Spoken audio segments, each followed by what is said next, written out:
Hello guys, എൻ്റെ പുതിയ വീഡിയോയിലേക്ക് എല്ലാവർക്കും സ്വാഗതം. ഇന്ന് നമ്മളൊരു വീഡിയോ ചെയ്യുന്നതെന്ന് പറഞ്ഞാൽ SBIയുടെ ക്രെഡിറ്റ് കാർഡിനെ പറ്റി, അതായത് സിംപ്ലി സേവ് എന്ന് പറഞ്ഞ ക്രെഡിറ്റ് കാർഡിനെ പറ്റി എന്ന് പറഞ്ഞു കഴിഞ്ഞാൽ നമ്മൾ എങ്ങനെ EMIയിലോട്ട് കൺവേർട്ട് ചെയ്യും, അതാണ് ഇന്നത്തെ വീഡിയോ. അതായത് നമ്മളിപ്പം ഒരു 30,000 രൂപയ്ക്ക് നമ്മൾ പർച്ചേസ് ചെയ്ത് കഴിഞ്ഞിട്ട് ഇതെങ്ങനെ നമ്മൾ EMIയിലോട്ട് കൺവേർട്ട് ചെയ്യുന്നു, അതാണ് ഇന്നത്തെ വീഡിയോ. അത് ഞാനിപ്പോൾ ഞാൻ കാണിച്ചു തരാം. ക്രെഡിറ്റ് കാർഡിലോട്ട് നമുക്ക് പോകണമെങ്കിൽ SBIയുടെ ക്രെഡിറ്റ് കാർഡിൻ്റെ ആപ്ലിക്കേഷൻ നമുക്ക് വേണം. അതിന് നമ്മൾ പ്ലേ സ്റ്റോറിൽ കയറുക. പ്ലേ സ്റ്റോറിൽ കയറിയിട്ട് സെർച്ച് ബാറിൽ പോയിട്ട് SBI കാർഡെന്ന് അടിച്ചാൽ മതി.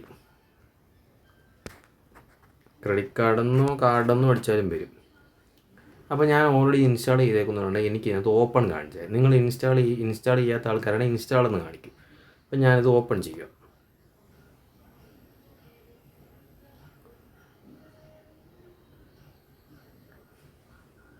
പെർമിഷൻസ് എല്ലാം കൊടുക്കണേ, എന്നാലേ ഓപ്പൺ ആകത്തുള്ളേ. നമ്മളെല്ലാ ആപ്ലിക്കേഷനും ഓപ്പൺ ചെയ്യുന്ന പോലെ. ഇപ്പം എന്തുണ്ട്, 18,700 രൂപ ഇതിനകത്ത് ഓൾറെഡി ക്രെഡിറ്റ് എടുത്തിട്ടുണ്ട്. അതാണ് നമ്മൾ EMIയിലോട്ട് കൺവേർട്ട് ചെയ്യുക. പേ ഇൻ EMI പ്രസ് ചെയ്യുക. അടുത്തത് കണ്ടിന്യൂ കൊടുക്കുക. ഈ ഒരു മെസ്സേജ് എടുക്കുക, ട്രാൻസാക്ഷൻ ഒന്നും ഇല്ലെന്ന് പറഞ്ഞിട്ട്. ഇത് അങ്ങനെ വരാനുള്ള കാരണം എന്താണെന്ന് ചോദിച്ചു കഴിഞ്ഞാൽ, ഇത് ഞാൻ കഴിഞ്ഞ ദിവസം ഇന്നലെ ചെയ്ത സാധനമാണ്. ഇന്നലെ ട്രാൻസാക്ഷൻ ചെയ്തതിനകത്ത് ഇന്നിപ്പോൾ കൺവേർട്ട് ചെയ്യാൻ നോക്കിയാൽ പറ്റത്തില്ല. കാരണം ഈ ക്രെഡിറ്റ് കാർഡ്സ് അതിപ്പോൾ ഏത് ബാങ്കിൻ്റെ ആണെന്ന് പറഞ്ഞാൽ അതിന് പ്രൊസീജിയർ ചെയ്യാൻ കുറച്ച് സമയം എടുക്കും. ഉദാഹരണമായിട്ട് പറഞ്ഞാൽ നമ്മൾ ബില്ല് ജനറേറ്റ് ആയിട്ട് നമ്മൾ പേ ചെയ്തെന്ന് പറഞ്ഞാൽ ചിലപ്പം കാണിക്കത്തില്ല അതിനകത്ത്. അപ്പോൾ നമ്മൾ നോക്കും നമ്മുടെ പൈസ പോയെന്ന്. പക്ഷേ പൈസ ഒന്നും പോയിട്ടില്ല. അത് ചിലപ്പം പിറ്റേ ദിവസം ആകുമ്പോൾ കാണിക്കും നമ്മുടെ പേയ്മെൻറ്റ് അതിനകത്ത് ആഡായിട്ടുണ്ടെന്ന് പറഞ്ഞ്, അടച്ചിട്ടുണ്ട് എന്ന് പറഞ്ഞ്. അതാരും പേടിക്കേണ്ട കാര്യമൊന്നുമില്ല. അതുപോലെ തന്നെയാണ് ഇതിപ്പോൾ ട്രാൻസാക്ഷൻ കാണിച്ചിട്ടില്ല.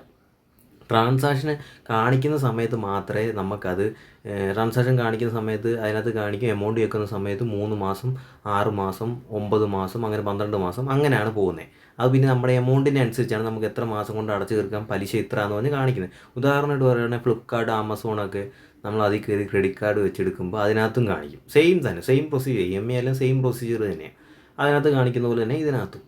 ഇത് വീട് ചെയ്യാനുള്ള കാരണം ഈ ഒരു കാരണമാണ്. അതായത് ഇതിപ്പം നമ്മൾ ഒരു പൈസ നമ്മൾ കൊടുത്തു കഴിഞ്ഞ് പിറ്റേ ദിവസമോ അല്ലെങ്കിൽ അന്ന് തന്നെ കൺവേർട്ട് ചെയ്യാൻ നോക്കിയാൽ പറ്റത്തില്ല. ഇത് ട്രാൻസാക്ഷൻ കാണിക്കുന്ന സമയത്ത് മാത്രമേ നമുക്ക് അതിനകത്ത് കയറി കൺവേർട്ട് ചെയ്യാൻ പറ്റൂ. ഞാനത് കാണിച്ചു തരാം അതെങ്ങനെ കൺവേർട്ട് ചെയ്യേണ്ടതെന്ന്. കാരണം എനിക്ക് 3-4 ദിവസം മേളിൽ എടുക്കുമായിരിക്കും ഇത്. കാരണം ഇപ്പം നിലവിൽ ഈ സാധനം വന്നിട്ടില്ല. 3-4 ദിവസം കഴിയുമ്പോഴത്തേക്ക് ഇത് ട്രാൻസാക്ഷൻ വരും. പക്ഷേ എന്തായാലും ഞാനത് കാണിച്ചു തരാം ഈ വീഡിയോയിൽ കൂടെ. ഇപ്പം നമുക്ക് ട്രാൻസാക്ഷൻ കാണിച്ചു തുടങ്ങിയിട്ടുണ്ട്. ഇതിപ്പോൾ 3-4 ദിവസം കഴിഞ്ഞിട്ടാണ് ട്രാൻസാക്ഷൻ കാണിച്ചത്. ഞാൻ കഴിഞ്ഞ ദിവസം പറഞ്ഞില്ലായിരുന്നു 3-4 ദിവസം ആകുമെന്ന്.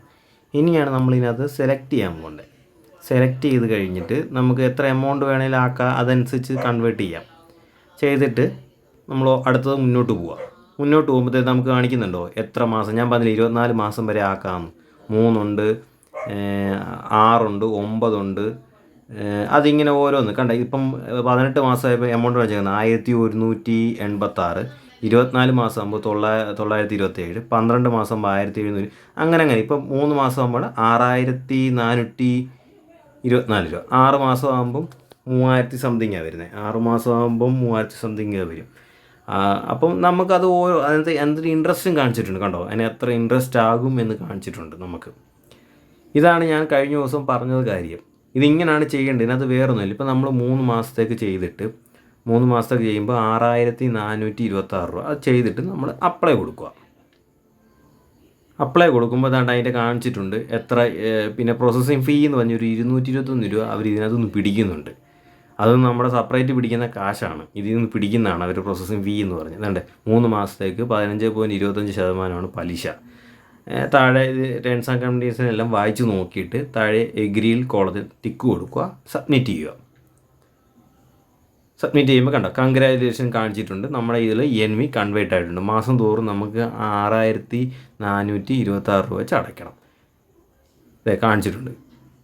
പ്രോസസ്സിങ് ടൈം കാണിച്ചേക്കുന്നുണ്ടോ, 3 ദിവസത്തിനുള്ളിൽ ആകത്തുള്ളതെന്ന് പറഞ്ഞാൽ കാണിച്ചേക്കുന്നത് പ്രോസസ്സിങ് ടൈം. കണ്ടോ, ഇത് നമുക്ക് ക്രെഡിറ്റ് കാർഡ്, സത്യം പറഞ്ഞാൽ ക്രെഡിറ്റ് കാർഡെന്ന് ചെയ്ത് കഴിഞ്ഞാൽ അതിപ്പോൾ എല്ലാത്തിൻ്റെയാന്ന് പറഞ്ഞാലും അതിനൊരു ടൈം എടുക്കും. ടൈമിങ്ങിലാണ് ആകുന്നത്. കാരണം എന്നാന്ന് ചോദിച്ചു കഴിഞ്ഞാൽ കേട്ടോ, നമുക്ക് അതിൻ്റെ മെസ്സേജും വന്നിട്ടുണ്ട്, ഇതായിട്ടുണ്ടെന്ന് പറഞ്ഞു കേട്ടോ. മെസ്സേജ് വന്നേ ഉള്ളൂ, പക്ഷെ നമുക്കിത് കറക്റ്റായിട്ട് പ്രൊസീജിയർ ആയിട്ടില്ല. കാരണം അവർ പ്രൊസീജ് ചെയ്തുകൊണ്ടിരിക്കണം. അതായത് അവർ ക്രെഡിറ്റ് കാർഡിനാകുമ്പോൾ എല്ലാം ടൈമിംഗ് ആണ്. ടൈമിംഗ് നല്ലപോലെ എടുക്കുന്ന ഒരു സാധനമാണ് ക്രെഡിറ്റ് കാർഡ്. ഞാൻ ചെയ്യാനുള്ള കാരണം ചില വീഡിയോയ്ക്കകത്ത് നമ്മളിപ്പം ആദ്യമായിട്ട് ഒരാളിപ്പോൾ EMI ചെയ്യണമെന്ന് പറഞ്ഞാൽ ചില വീഡിയോയ്ക്കകത്ത് പറയുന്നത് നമ്മൾ ബില്ല് ജനറേറ്റ് ആക്കുന്നതിന് മുമ്പ് ചെയ്യണമെന്നാണ് പറയുന്നത്. കാരണം ബില്ല് ജനറേറ്റ് ആയിക്കഴിഞ്ഞാൽ നമുക്ക് കൺവേർട്ട് ചെയ്യാൻ പറ്റത്തില്ല. അതുകൊണ്ടാണ് അങ്ങനെ പറയുന്നത്. അങ്ങനെ പറയുന്നത് അത് ശരി തന്നെയാണ്. പക്ഷേ നമ്മൾ പേയ്മെൻറ്റ് ചെയ്ത ഉടനെ തന്നെ കൺവേർട്ട് ചെയ്യാൻ നോക്കിയാൽ പറ്റത്തില്ല. നമുക്കൊരു 3 ദിവസം 4 ദിവസം കഴിയുമ്പോൾ മാത്രമേ ഇത് ട്രാൻസാക്ഷൻ്റെ നമുക്ക് കാണിച്ചു കൊടുക്കത്തുള്ളൂ. അന്നേരം മാത്രമാണ് നമ്മളിത് ചെയ്യേണ്ടത്. അന്നേരം മാത്രം ചെയ്താൽ മാത്രം നമുക്കിത് ഇതുപോലെ കാണിക്കും. ഇതുണ്ട് എൻ്റെ പ്രൊസീജിയർ ഫീയും കൂടെ എടുത്തുകൊണ്ട് എമൗണ്ട് കാണിച്ചിരിക്കുന്നുണ്ട് 19,221 പ്രൊസീജിയർ ഫീ ഉണ്ടായിരുന്നു, ഒരു 200 സംതിങ് രൂപ. അത് എക്സ്ട്രാ അവർ EMI കൺവേർട്ട് ചെയ്യുമ്പോൾ പിടിക്കുന്നതാണ്. അപ്പോൾ ഇത്രയും രൂപ നമ്മൾ മാസം തോറും അടയ്ക്കണം. ഇച്ചിരി പലിശ കൂടുതലാണ് സത്യം പറഞ്ഞാൽ നമ്മൾ ഈ ക്രെഡിറ്റ് കാർഡ് വെച്ച് EMI എടുക്കുന്നത്. പക്ഷേ നമുക്കൊരു സാഹചര്യത്തിൽ എടുക്കേണ്ടി വരുവാണെങ്കിൽ എടുക്കണം. കാരണം എൻ്റെ അഭിപ്രായത്തിൽ എടുക്കാതിരിക്കുന്നതായിരിക്കും നല്ലത്, ഒരു ബെറ്റർ ഓപ്ഷൻ എന്ന് പറഞ്ഞാൽ. നമുക്ക് പറ്റാഴി വന്നെങ്കിൽ മാത്രം എടുക്കുക. കാരണം നമ്മുടെ സിബിൽ സ്കോർ അങ്ങനെയുള്ള കാര്യങ്ങളൊക്കെ ബാധിക്കുന്ന ഒരു കേസ് ആയിട്ടാണ് EMI എടുക്കുക എന്നുള്ളത്. അപ്പം ഇത്രയേ ഉള്ളൂ വീഡിയോയിൽ. ഇത് എല്ലാവരെയും ഒന്ന് അറിയിക്കാൻ വേണ്ടിയാണ് ഞാൻ ഈ വീഡിയോ ചെയ്തത്. ഇതാണ് നമ്മൾ കഴിഞ്ഞ ദിവസം പറഞ്ഞ വീഡിയോ. അപ്പോൾ എല്ലാവർക്കും ഈ വീഡിയോ കണ്ടിട്ട് മനസ്സിലായി എന്ന് വിശ്വസിക്കുന്നു. പിന്നെ ഈ വീഡിയോയിൽ എന്തെങ്കിലും തെറ്റുകുറ്റങ്ങളുണ്ടെങ്കിൽ അത് നിങ്ങൾ കമൻറ്റ് വഴി എന്നോടത് പറഞ്ഞു തരണം. കാരണം ഇതെൻ്റെ ഫസ്റ്റ് വീഡിയോ ആണ്. അപ്പോൾ നമ്മളൊരു പുതിയൊരു ചാനൽ തുടങ്ങിയതാണ്. അപ്പോൾ അതിൻ്റേതായിട്ടുള്ള കുറവുകളും കാര്യങ്ങളും ഒരുപാട് കാണും. അത് എന്തെങ്കിലും ഉണ്ടെങ്കിൽ അത് നിങ്ങൾ തന്നെ എനിക്ക് പറഞ്ഞു തരണം എന്ന് ഞാൻ പറഞ്ഞുകൊള്ളുന്നു. കാരണം എന്താണെന്ന് വെച്ച് കഴിഞ്ഞാൽ ഒരുപാട് ഇപ്പോൾ പറയുന്ന കാര്യങ്ങളാണെങ്കിലും നല്ല രീതിയിൽ തെറ്റുകുറ്റങ്ങൾ കാണും. ആദ്യമായിട്ടാണ് ഞാൻ ഇങ്ങനെ ഒരു വീഡിയോ കാര്യങ്ങളൊക്കെ ചെയ്യുന്നത്. അപ്പം എല്ലാവർക്കും എൻ്റെ വീഡിയോ ഇഷ്ടപ്പെടുകയാണെങ്കിൽ ലൈക്ക് അടിക്കുക, സബ്സ്ക്രൈബ് ചെയ്യുക, ബെൽ ഐക്കണും കൂടെ എല്ലാവരും പ്രസ് ചെയ്യുക. അപ്പം ഇത്രയേ ഉള്ളൂ ഈ വീഡിയോ. അപ്പം അടുത്ത വീഡിയോയിൽ നമുക്ക് കാണാം. ബൈ.